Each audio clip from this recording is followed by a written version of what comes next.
आज बाबा की अव्यक्त मुरली 24 जुलाई 69 की।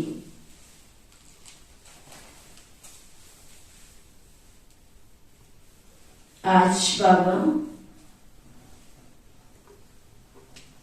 बिंदु रूप की प्रैक्टिस करवा रहे हैं। हमने बिंदु स्वरूप का अभ्यास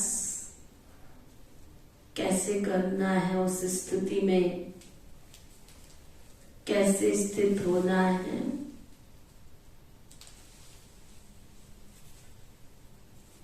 मीठे मीठे बच्चे किसके सामने बैठे हो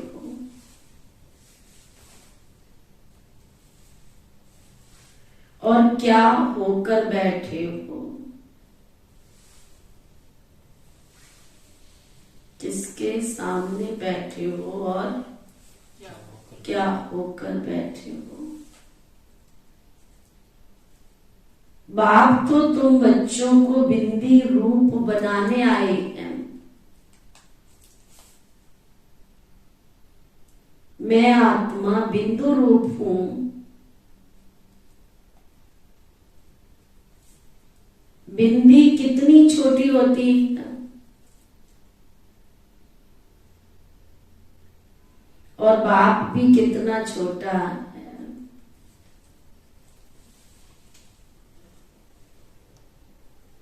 इतनी छोटी सी बात भी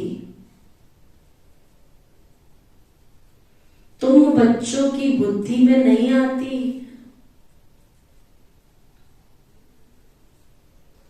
बाप तो बच्चों के सामने ही है, दूर नहीं। दूर हुई चीज को भूल जाते हो। जो चीज सामने ही रहती है उस चीज को भूलना,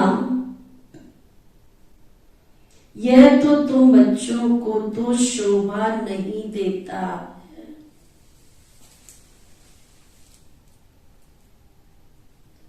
बच्चे अगर बिंदी को ही भूल जाएंगे तो बोलो किसके आधार पर चलेंगे।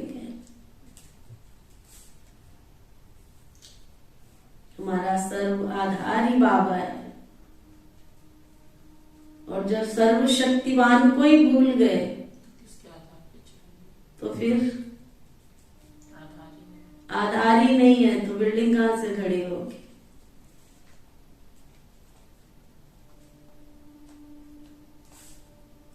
आत्मा के ही तो आधार से शरीर भी चलता है ना। शरीर में आत्मा है तो आत्मा भी तो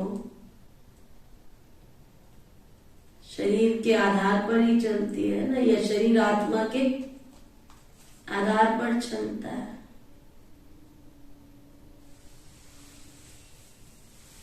मैं आत्मा हूं,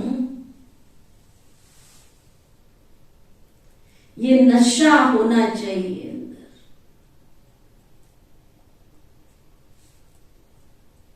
कि मैं बिंदु की संतान हूं। मैं पॉइंट ऑफ लाइट, ज्योति बिंदु आत्मा आत्मा आत्मा। मैं आत्मा बिंदु पिता की संतान। संतान कहने से स्नेह में आ जाते हैं। तो आज तुम बच्चों को बिंदु रूप में स्थित होने की प्रैक्टिस कराएं क्या, बाबा पूछ रहे।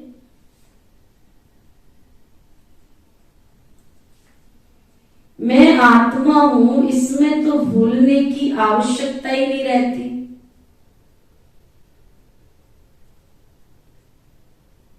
जैसे मुझ बाप को भूलने की जरूरत पड़ती है क्या? हाँ, परिचय देने के लिए तो जरूर बोलना पड़ता है कि मेरा नाम, मेरा रूप, मेरा गुण कर्तव्य क्या है और मैं कब आता हूं। देखा जाए तो हम भूल गए, तभी भगवान को नाम रूप गुण कर्तव्य बताना पड़ा।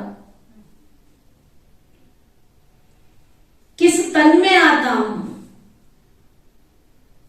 बाबा ने जो है जैसा है वैसा अपना आके परिचय दिया। मेरा नाम क्या है, रूप क्या है, गुण क्या, कर्तव्य क्या, किस तन में आता हूं। तुम बच्चों को ही अपना परिचय देता हूं, तो क्या बाप अपने परिचय को भूल जाते हैं क्या। बच्चे उस स्थिति में एक सेकंड भी नहीं रह सकते हो क्या। तो क्या अपने नाम रूप देश को भी भूल जाते हो क्या। तो ये पहली बात है जो कि तुम सभी को बताते हो। कौन सी। मैं आत्मा हूं और ये शरीर मेरा है। मम आत्मा और मेरा शरीर। मैं आत्मा और मेरा शरीर। मैं आत्मा हूं, ना कि मैं कोई शरीर हूं। जब आत्मा होकर बिठाते हो तभी उनको फिर शरीर भी भूलता है। अगर आत्मा होकर नहीं बिठाते तो क्या फिर देह सहित देह के सभी संबंध भूल जाते। जब उनको भुलाते हो तो क्या अपने शरीर से न्यारा होकर जो न्यारा बाप है उनकी याद में नहीं बैठ सकते हो। बाबा क्या कहना चाह रहे हैं कि जब तुम्हारा शरीर ही नहीं है, शरीर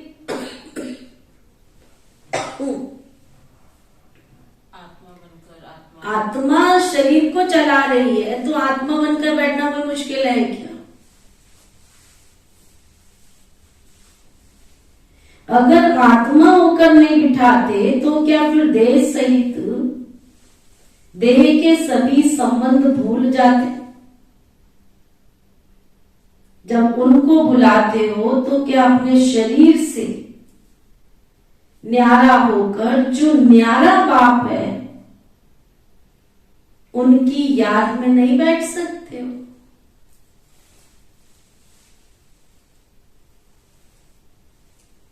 अब सब बच्चे अपने को आत्मा समझकर बैठो। सामने किसको देखें, किसको देखें। आत्माओं के बाप को। इस स्थिति में रहने से व्यक्त से न्यारे होकर अव्यक्त स्थिति में रह सकेंगे। मैं आत्मा बिंदु रूप हूं, क्या यह याद नहीं आता है। बाबा पूछ रहे बिंदी रूप होकर बैठना नहीं आता क्या। ऐसे ही अभ्यास को बढ़ाते जाओगे तो एक सेकंड तो क्या कितने ही घंटे इसी अवस्था में स्थित होकर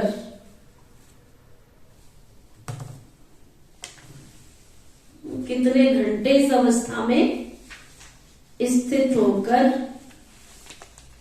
बैठ सकोगे। कितने घंटे इस अवस्था में स्थित होकर रस ले सकते हो ना। आजकल देखो भाई बहनों को, हम जब बाबा के घर में आए थे थोड़े इतनी कमेंट्री, इतने गीत बजाते थे। सिर्फ आत्मा समझ कर बैठ जाओ। दादी प्रकाश मणि जी सामने बैठते थे, दादियां सभी हमारी सामने बैठती थी, एक गीत बजता था और सब इतना एकदम डेड साइलेंट में, डेड साइलेंस, कोई ट्यून नहीं, कोई गीत नहीं, कोई दे नहीं, कोई आवाज नहीं, एकदम शेर की तरह जागृत सीधे होकर के, किसी की पलक भी नहीं झपकती थी। यहां होंगे तो पलक झपकेगी ना, जब शरीर में है ही नहीं है तो शरीर तो बैठ गया ना अपनी जगह पर, आत्मा पहुंच गई बदन में। और कहा कैसे खो जाते थे वो दिन, कितने प्यारे थे।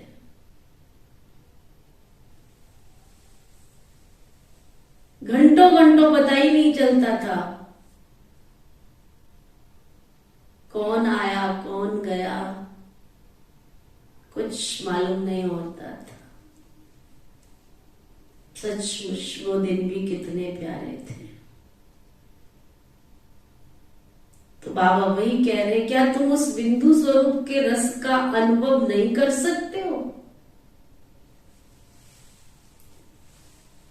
इसी अवस्था में स्थित रहने से फिर बोलने की जरूरत ही नहीं पड़ेगी। बिंदु होकर बैठना ये कोई जड़ अवस्था नहीं है। जैसे बीज में सारा पेड़ समाया हुआ है, वैसे ही मुझ आत्मा में बाबा की याद समाई हुई। वो रस मिलता था बाबा की याद से, ऐसे लगता था ठहर गई आत्मा, बिल्कुल डूब गई बाबा के प्यार में, खो गई, समा गई अंदर। ऐसे लगता था बस मैं बिंदु, उस बिंदु को देख रहा हूं, बस एक अलौकिक, एक न्यारा सा, एक प्यारा सा आकर्षण होता था बस उस बिंदु को देखने का। लोग कहेंगे बिंदी को क्या देख रहे हो?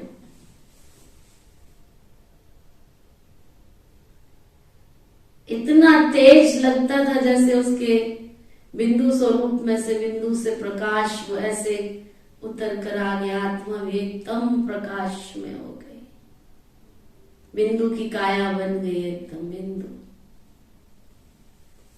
मुझे याद है एक बार जगदीश भाई जी ने क्लास कराया था, 3 घंटे क्लास का।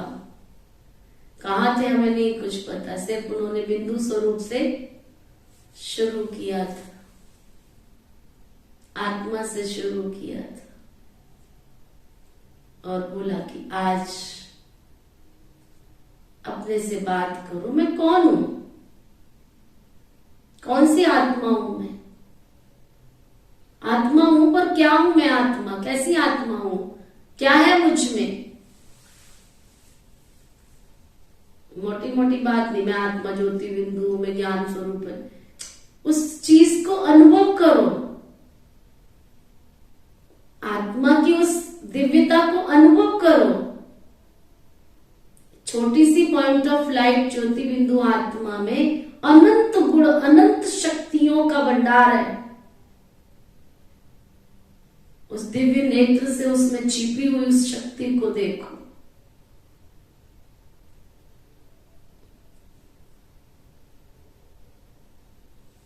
बहुत ही वंडरफुल क्लास थी ना, और एकदम बिंदु बन के बैठ गए थे सभी। मैं आत्मा बिंदु, मेरा बाबा बिंदु, बिंदु में समा गए। बिंदु अलौकिक सी, न्यारी सी, प्यारी सी शक्ति, मैं न रहूं और तू न रहे।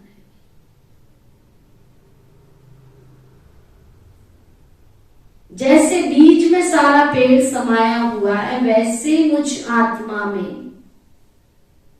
बाबा की याद समाई हुई। ऐसे होकर बैठने से सब रसनाएं आएंगी बाबा से, माता की, पिता की, भाई की, बंधु की। और साथ ही ये भी नशा होगा, हम किसके सामने बैठे। बाप हमको भी अपने साथ कहां ले जा रहे।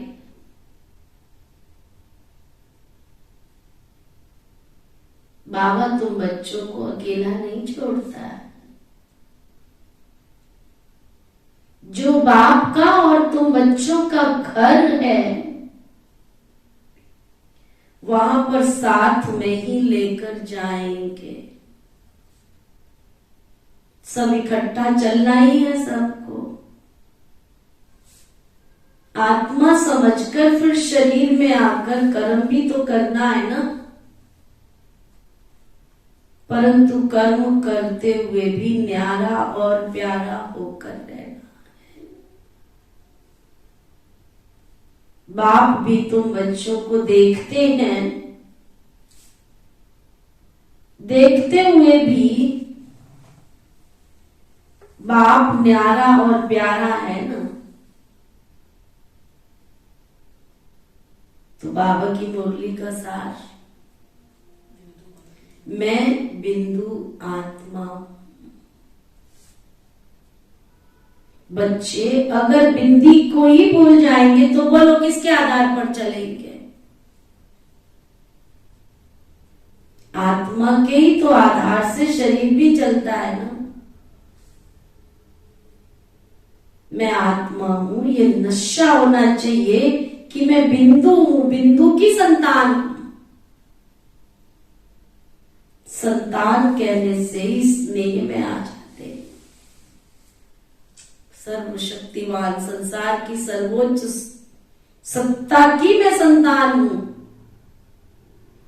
तो आज तुम बच्चों को बिंदु रूप में स्थित होने